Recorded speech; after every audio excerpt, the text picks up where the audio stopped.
assumption hiding inside most sales training, and once you see it, you are really not going to be able to unsee this thing.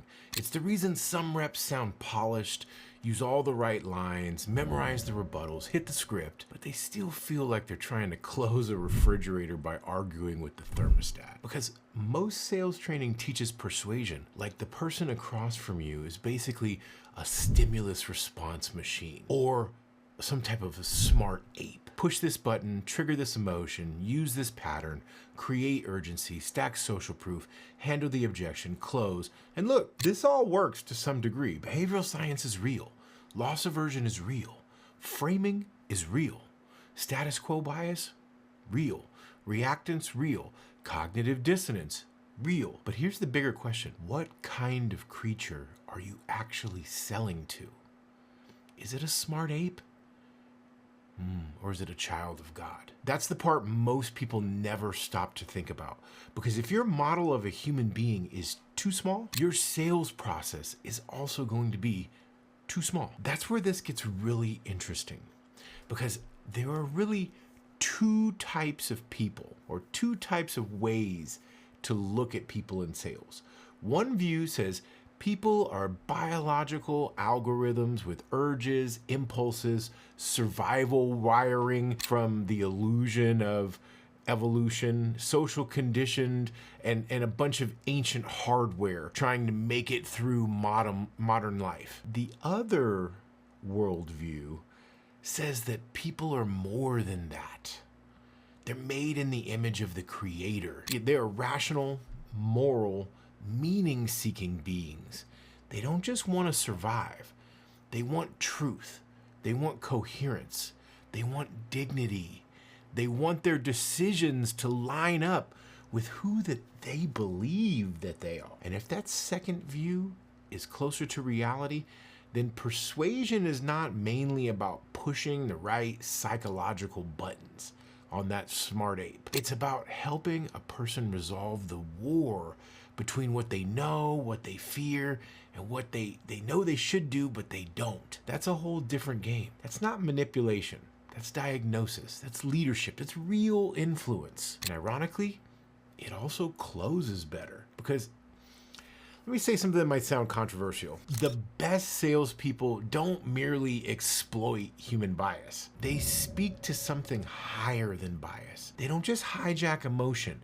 They align truth, consequence, identity, and action. That's why some reps can say fewer words and create more movement. They're not just working the prospect's nervous system. They're not just hacking the code. They're speaking to the prospect's conscience, that inner moral being that's inside of all of us. Think about it like this. A lot of modern persuasion is like trying to hack an iPhone by randomly tapping the screen. You might accidentally open an app. You may get lucky.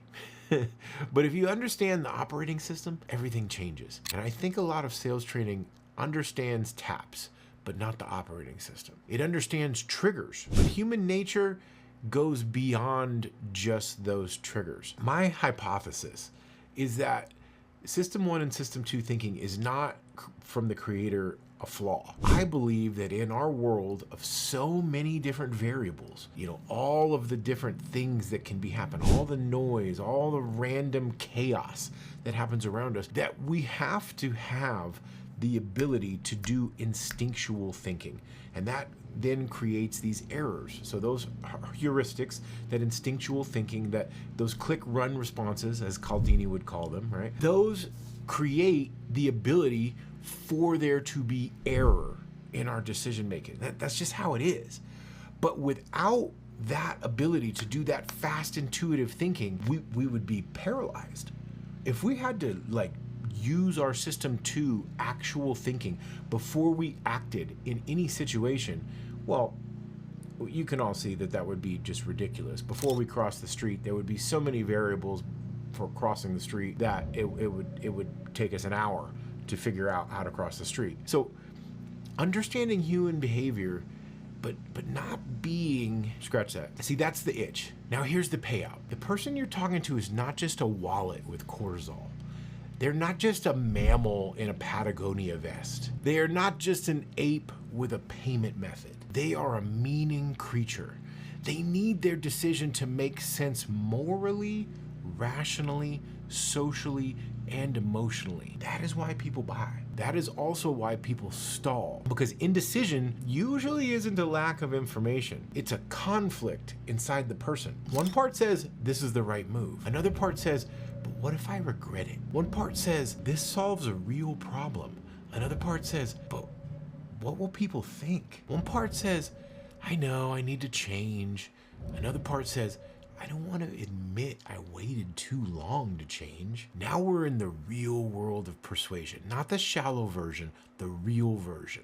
This is where behavioral science actually gets more powerful, not less powerful. Take cognitive dissonance. Most people talk about it like it's a weird mental glitch. I think it's bigger than that. Cognitive dissonance is what happens when a person cannot comfortably live with the contradiction between belief, behavior, and their identity. That matters in sales. A homeowner says, my energy bill is killing me. Then you show them a solution. Now they hesitate. Why? Because the hesitation is not always about the price. Sometimes it's because moving forward would force them to admit that they tolerated that pain too long, or that their current strategy was wrong, or that the person they trusted before gave them horrible advice, or that I'm careful, I'm smart identity they carry now has tension in it. See, the close is rarely about money. The close is often about identity reconciliation. That's why average reps push harder and lose the deal, because they think the prospect needs more facts, but the prospect may actually need help resolving their internal contradictions. That's where your style can become deadly in the best way. Because once you understand that people are not just evolved survival machines, but beings oriented towards meaning, morality, and truth, your job changes. See, you stop trying to overpower resistance. You start illuminating it. You stop arguing and you start uncovering. You stop selling the product and you start exposing the misalignment. And this is where a lot of great behavioral science thinkers are still incredibly useful. Kahneman helps us understand fast and slow thinking. Cialdini helps us understand influence principles. Thaler and Sunstein help us understand how to make great choices and choice architecture. Galef helps us understand why people defend identity instead of pursuing the truth. Tetlock helps us understand overconfidence and bad prediction. These are all figuratively gold, right? And here's the reframe. What if those observations are strongest when placed inside a bigger story about what a person is? Not an accident, not just chemistry, but a designed being with reason, agency, free will, and moral awareness. Now your persuasion framework gets cleaner because truth matters, choice matters, responsibility matters, meaning matters. And that means your sales conversation should be built around 4 things: truth, consequence, agency, and alignment. Truth, what's actually happening? Consequence, what happens if nothing changes? Agency, what can this person choose right now? And alignment, which decision best fits what they already know is true? See, that's powerful because now you're not just using behavioral science to just gain compliance. You're using it to remove distortion. You're not weaponizing bias. You're helping the prospect see clearly. That's a huge difference. It's the difference between a con man and a guide. It's the difference between a mind trick and a mirror. One manipulates, the other reveals. And if you've ever watched Star Wars, this is basically the difference between the Jedi mind trick and actual wisdom. A weak rep walks in like, these aren't the objections you're looking for. A strong rep walks in and helps the person confront reality. See, one is just theater. The other is transformation. Let's try to make this just brutally practical now. Here's how this changes the way you sell. First, stop treating objections like speed bumps. Treat them like windows into internal conflict. When someone says, I need to think about it, don't just rebut that, diagnose it. think about what that sentence is doing. It's usually protecting one of four things: fear of regret, fear of social judgment, fear of loss, loss aversion, or fear of identity damage, cognitive dissonance. So instead of going straight into pitch mode, maybe ask, can I ask you something? When you say you want to think about it, do you mean the solution doesn't make sense, or it does make sense and the hard part is just getting comfortable with making change? See, that's a grown man question. The question respects human complexity. That question doesn't treat the person like some type of, smart mammal that you're trying to hypnotize. The question forces clarity. Second, sell to conscience, not just convenience. Sure, convenience matters, but conscience closes deeper. A prospect can live with inconvenience. What they struggle to live with is knowing they're ignoring something real. So your language needs to bring decisions into moral and practical focus. Not in a weird preachy way, obviously, in a reality way. Maybe something like, help me understand this. If this problem keeps costing you money, peace, and time, at what point does waiting become the more expensive, whether monetarily or emotionally, for your decision? That's not pressure. That's consequence awareness. That's what strong persuasion does. It doesn't create fake urgency. It reveals real existing urgency. Third, tie that decision to identity carefully. Gotta be careful here. This can become manipulative if used as a cheap trick.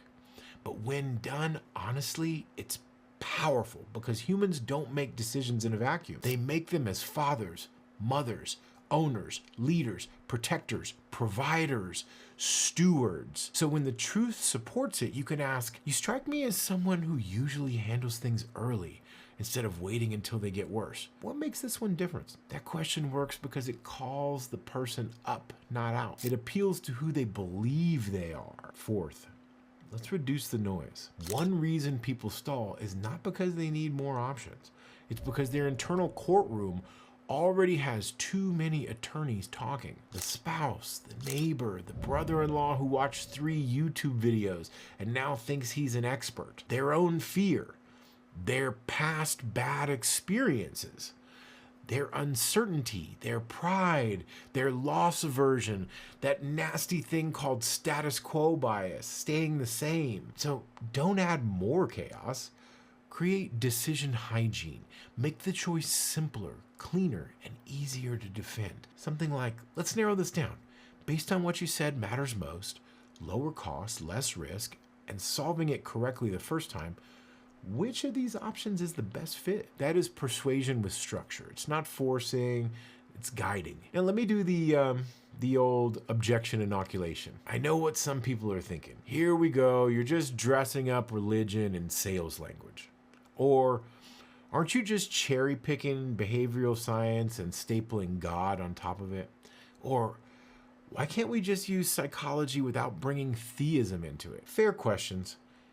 Here's my answer. You can absolutely use the tools without talking about God. People do it every single day. The deeper your model of what a person is, the better your persuasion gets. And I think purely material model leaves too much out. It can describe patterns, but it struggles to explain why truth has such a claim on us, why conscience bothers us, why rationality matters, why people feel guilt, duty, dignity, and moral accountability in ways that go beyond simple preference satisfaction. And in sales, those things matter.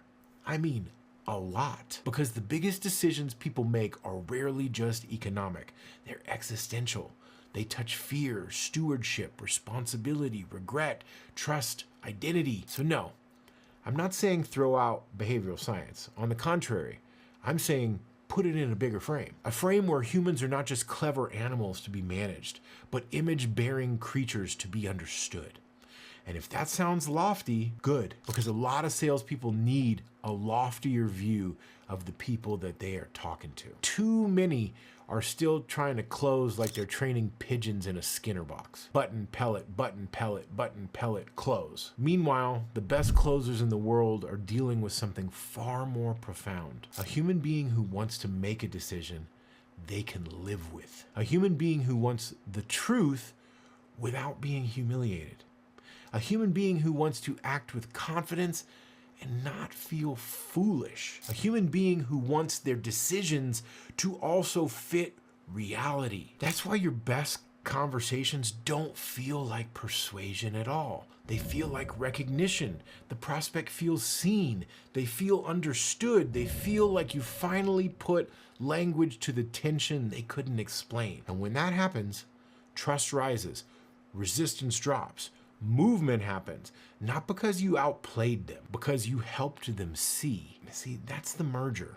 That's how you blend behavioral science and a theistic view of human nature. You keep the science of bias, you keep the mechanics of influence, you keep the lessons on framing, choice architecture, decision hygiene, but you anchor them inside a bigger claim. Human beings are not merely irrational animals stumbling through stimuli. They are moral, rational, purpose-seeking beings, and the best persuasion honors that. So next time you're in a sales conversation, stop only asking, what techniques do I use here? Ask the bigger question. What is this person wrestling with beneath the technique? Because when you can expose the conflict under the objection, the sale stops being a battle and starts becoming a breakthrough. And that's when you stop sounding like every other rep on the internet. That's when you stop using psychology like it's a bag of tricks. That's when you start leading decisions. That's when you really start to slay.